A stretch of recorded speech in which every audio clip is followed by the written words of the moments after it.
I want to bring in Dean Cheng for more on China's military reforms. He specializes in Chinese military and security affairs at the Heritage Foundation, a conservative-leaning think tank right here in Washington, D.C.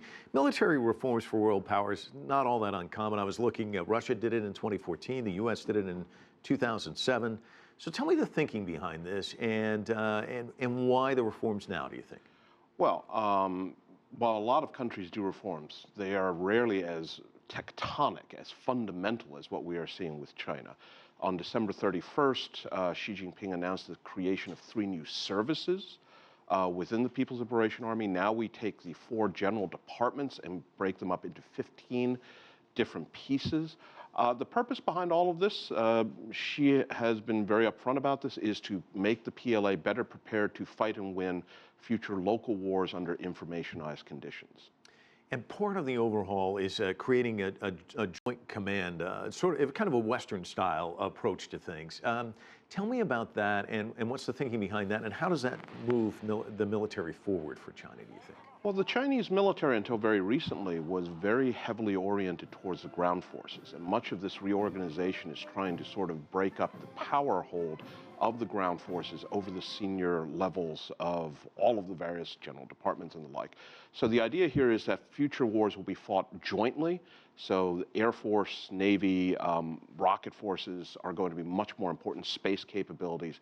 And I think a lot of this reorganization is trying to bring those elements to the fore while saying to the ground forces, look, you're still important, but future wars are going to have at least as much having to do with space capabilities and maritime capabilities as traditional ground combat. You seem to think that there are a lot of elements to this. We may see more. You think so? Yes. I think that so far we've seen both the service issue and the overall bureaucratic structure issue. What's been left out so far is the military regions. And there's a lot of speculation that the current 7 military regions will be shrunk to either 4 or 5 and will themselves also be fundamentally reorganized. What is the impact on China itself, the region, and the world, do you think?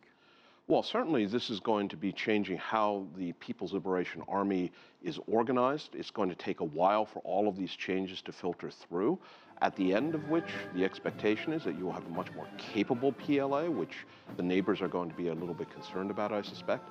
But in the meantime, it also suggests that what we are seeing is fundamental reform. And this is very important for Xi as he prepares for the 19th Party Congress. Reform, and also there's reductions, too. We heard that at the end of last year. So there's a lot going on here, right? Yes. Oh, absolutely. I mean, 300,000 troops are going to be reduced. That was the announcement on September 3rd. And that also, it remains to be seen how that will fit into all of these major reorganizations as well. And how about the reorganization itself, changing around the formulation?